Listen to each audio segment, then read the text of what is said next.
नमस्कार दोस्तों, मैं दीपक चौधरी आपका फिर से हार्दिक स्वागत करता हूं आपके अपने YouTube चैनल एजुहब पर। तो आज हम बात करेंगे कंप्यूटर के ही एक और इम्पोर्टेंट टॉपिक कंप्यूटर ऑर्गेनाइजेशन पर। लगभग सभी कंपटीशन एग्ज़ाम में इससे सवाल निकल कर आते हैं और पूछे जाते हैं। तो आगे बढ़ते हैं। कंप्यूटर ऑर्गेनाइजेशन जो है उसको हम 5 भागों में बांट सकते हैं। इंट्रोडक्शन के अलावा input output devices, memory, file system, hardware and software. मैंने इस वीडियो को 2 भागों में बांटा है।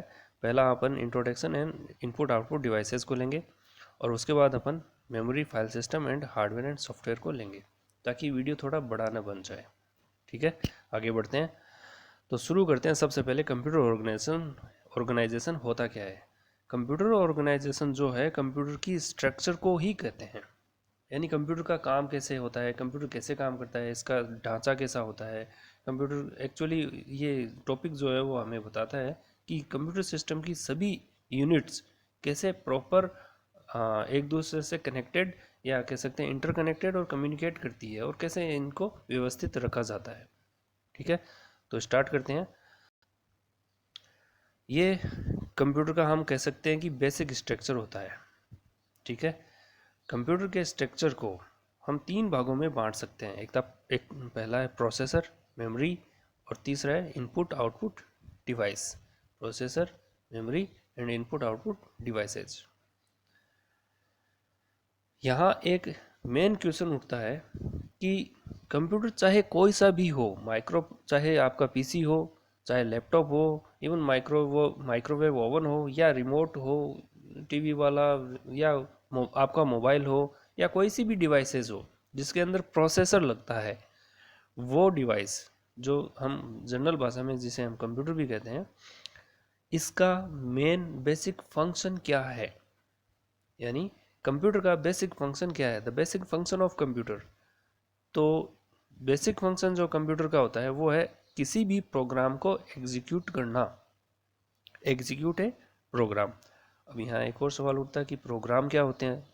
प्रोग्राम जो है वो सेट ऑफ इंस्ट्रक्शंस होते हैं, निर्देशों का समूह है जो 1 बाय 1 एक के बाद एक करके एग्जीक्यूट होते हैं। ठीक है, तो कंप्यूटर का मेन काम क्या है, एग्जीक्यूट ए प्रोग्राम, किसी भी प्रोग्राम का एग्जीक्यूशन करना।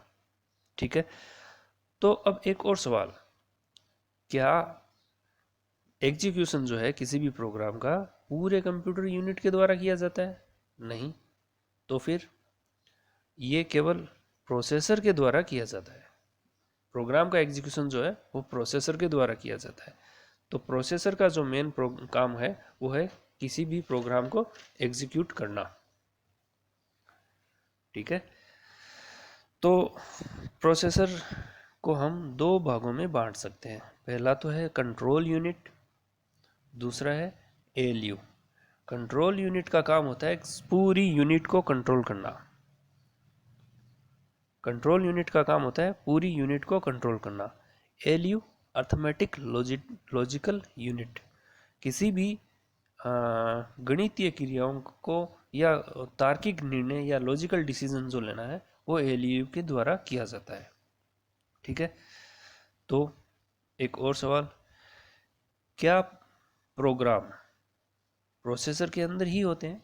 यानी हम अपना सवाल दूसरे शब्दों में रखूं, प्रोग्राम्स जो होते हैं कंप्यूटर के अंदर वो स्टोर कहाँ होते हैं?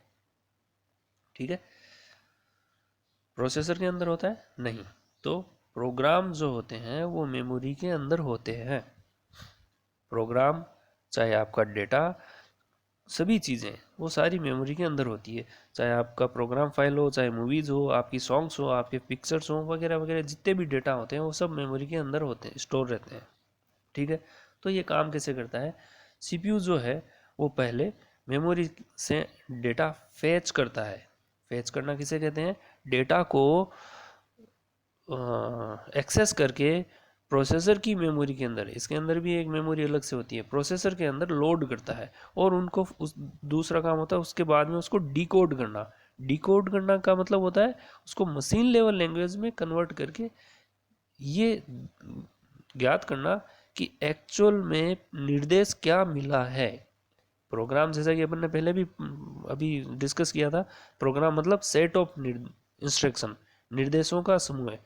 तो क्या निर्देश मिला है उसको, पहला ये set one by one execute होते हैं। तो पहला निर्देश जो उसको क्या मिला है, सपोज कीजिए किसी दो संख्या को जोड़ना है, तो सम 1+2 या 2+3, तो दो संख्याओं को जोड़ना है। डी कोड करने के बाद में जब प्रोसेसर को ये पता चलता है कि दो संख्याओं को ऐड करना है, तो उसके बाद में उसका एग्जीक्यूशन करता है ये। ठीक है, तो प्रोसेसर हो गया, मेमोरी हो गई। अब लीजिए बात एक चीज़ और, मेमोरी कोई एक तरह की नहीं होती है। Memory is not just one device.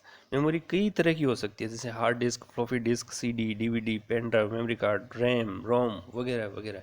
इसको हम आगे डिस्कस करेंगे नेक्स्ट वीडियो के अंदर। ठीक है, तो आज नेक्स्ट चलते हैं I O devices, input output device. Input output device का मेन काम जो होता है वो कंप्यूटर के अंदर डेटा या निर्देशों का, इंस्ट्रक्शन का इनपुट लेना और प्रोड्यूस आउटपुट जनरेट करके उनको दिखाना या बाहर देना। ठीक है, program input output device program run नहीं करते, इनपुट आउटपुट डिवाइस डेटा या किसी भी चीज़ को स्टोर करके नहीं रखते। तो फिर इनका मेन काम क्या होता है, just given input and produce output. ठीक है, आगे बढ़ते हैं। तो सबसे पहले आज अपन डिस्कस करेंगे इनपुट आउटपुट डिवाइसेस के बारे में। चलिए जानते हैं इनपुट डिवाइस और आउटपुट डिवाइस होते क्या है। जैसा कि हम सब जानते हैं, डिवाइस का मतलब मशीन, कोई भी मशीन। ठीक है, और जैसा कि नाम से ही पता है, इनपुट मीन्स इन मतलब अंदर, पुट मतलब रखना। ठीक है, तो समझने के लिए हम ये कह सकते हैं कि वे मशीनें जिनके द्वारा कंप्यूटर के अंदर कुछ रखा जाता है, वो मशीनें इनपुट डिवाइस कहलाती है। हालांकि ये टेक्निकल डेफिनेशन हम नहीं कह सकते, इसको टेक्निकल डेफिनेशन के लिए हम थोड़ा इसको चेंज करते हैं। वे मशीनें जिनके अंदर, अब कंप्यूटर के अंदर क्या रखा जाता है, डेटा रखना। अंदर रखने को हम टेक्निकल वर्ड यूज़ कर सकते हैं कि फीड।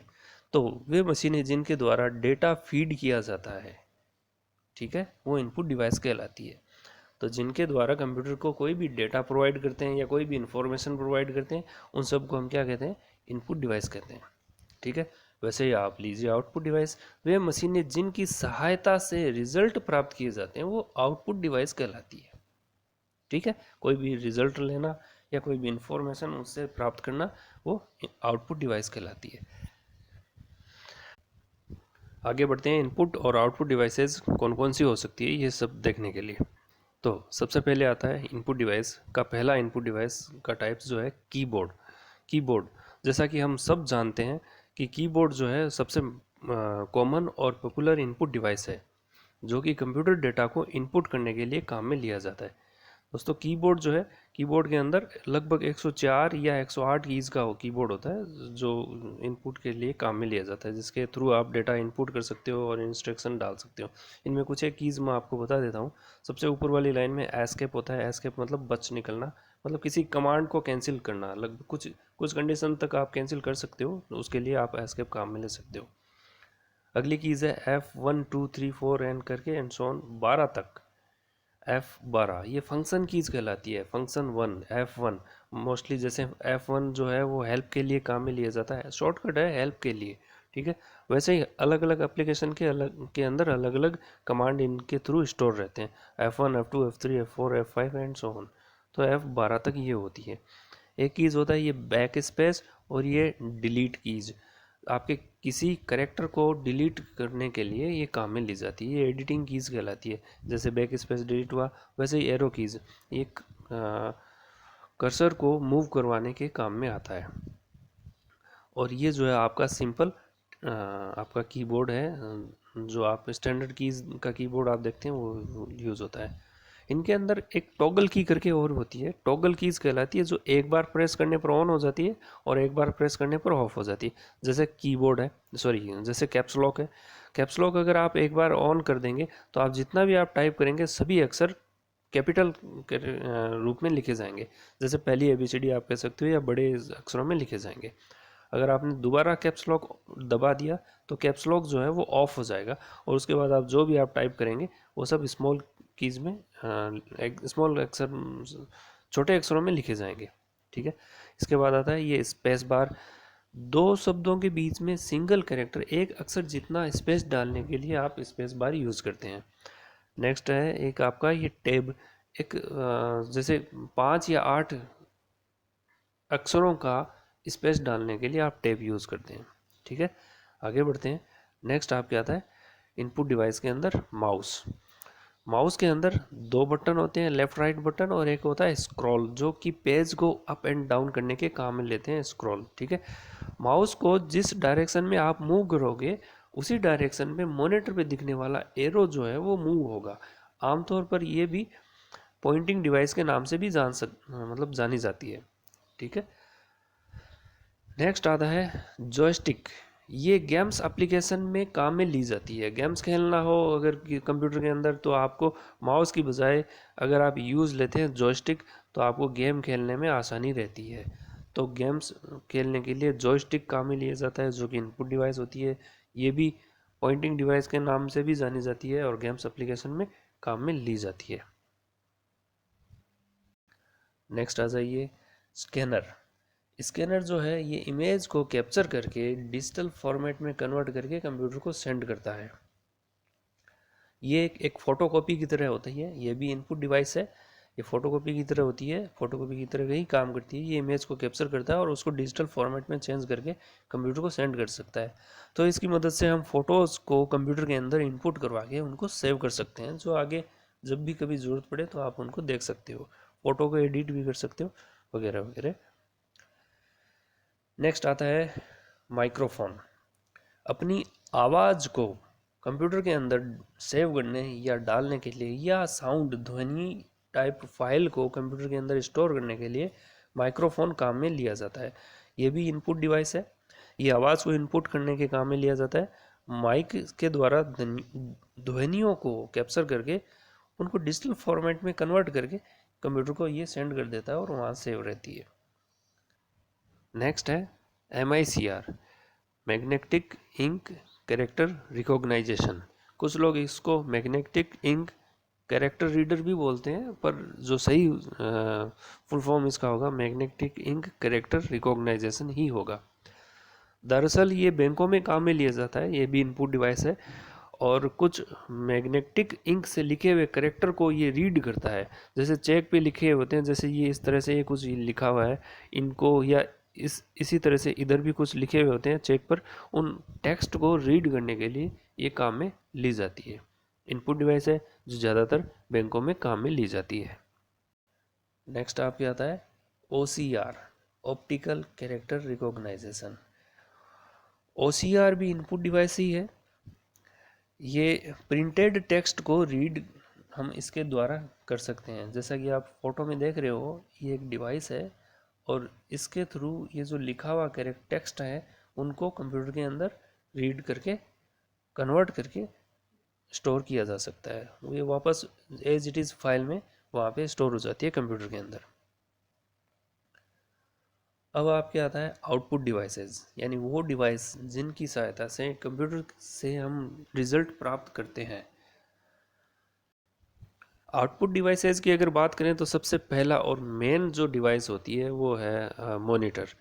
मॉनिटर जो है वो मोस्ट पॉपुलर आउटपुट डिवाइस के नाम से जानी जाती है और मॉनिटर के थ्रू आप विजुअल डिस्प्ले देख सकते हैं। यानी आप जो काम कर रहे हैं, सपोज एक एप्लीकेशन टाइप कर रहे हैं, एक लेटर टाइप कर रहे हैं, एक डॉक्यूमेंट बना रहे हैं, या वीडियो एडिट कर रहे हो, या कोई पिक्चर के रूप में आपने फाइल सेव कर रखी है उसको आप एडिट कर रहे हो, या आप कंप्यूटर में जो भी काम कर रहे हो और आप अपने अकॉर्डिंग उसको देखना चाहते हो, तो ये विजुअल डिस्प्ले यूनिट यानी VDU यानी मॉनिटर के थ्रू आप देख सकते हो। तो मॉनिटर जो है वो आपको सॉफ्ट कॉपी के रूप में किसी भी आपके काम को डिस्प्ले करवाता है। ठीक है, तो मॉनिटर जो है वो मेन आउटपुट डिवाइस के नाम से जानी जाती है।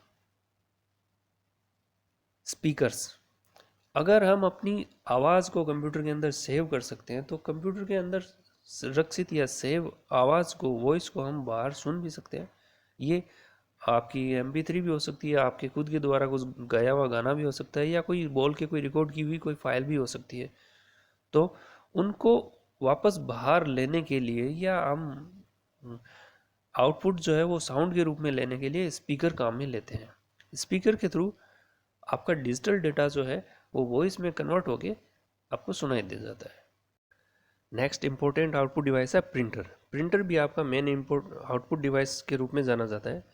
प्रिंटर कई तरह के होते हैं, लेकिन प्रिंटर की कैटेगरी जो है उसको हम दो भागों में बांट सकते हैं। एक तो इम्पैक्ट प्रिंटर, एक नॉन इम्पैक्ट प्रिंटर।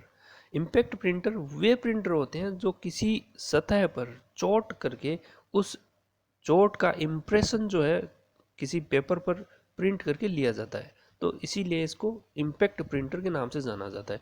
इसके अंदर एक रोल होता है और एक हेड होता है, और इन दोनों के बीच में एक रिबन लगा हुआ होता है, और पेपर जो है इस रोल के चारों तरफ से यूं रोल होके आता है, और ये हेड जो है इसके अंदर पिन लगी हुई होती है।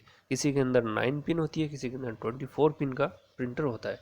ये चोट करते हैं और आपके रोल और पेपर के बाद में एक रिबन होता है, और प्रिंटर का हेड जो है उसकी पिनें जो है वो रिबन पे चोट करती है और उसका इम्प्रेशन जो है वो पेपर पे प्रिंट हो जाता है। इस तरह के प्रिंटर को इम्पैक्ट प्रिंटर कहते हैं। ये डॉट मैट्रिक्स के नाम से जाने जाते हैं मोस्टली। आपका नेक्स्ट आता है non impact printer. Non impact printer वे प्रिंटर होते हैं जिनके अंदर स्याही का यूज़ होता है, और स्याही का फ्लो करके पेपर पे स्याही को छिड़क कर प्रिंट किया जाता है। ये मोस्टली दो तरह के होते हैं, एक तो इंकजेट प्रिंटर, एक लेज़र प्रिंटर। इंकजेट प्रिंटर के अंदर स्याही जो है वो लिक्विड फॉर्मेट में होती है, और लेज़र प्रिंटर के अंदर स्याही जो है वो पाउडर के फॉर्मेट में होती है। आमतौर पर लेज़र प्रिंटर काम में लिए जाते हैं ब्लैक प्रिंटिंग के लिए, और कलर प्रिंटिंग के लिए हाँ इंकजेट प्रिंटर काम में लिए जाते हैं। हालांकि लेज़र प्रिंटर भी कलर प्रिंट होते हैं, पर वो काफ़ी कॉस्टली होते हैं। तो ये थे इनपुट और आउटपुट डिवाइसेस। अगर आपको ये वीडियो अच्छा लगा हो तो लाइक और शेयर ज़रूर करें, और अगर आप हमारे चैनल पर नए हैं या आपने अब तक सब्सक्राइब नहीं किया है तो आपसे निवेदन है, प्लीज़ प्लीज़ प्लीज़ इसको सब्सक्राइब ज़रूर करें। शुक्रिया दोस्तों।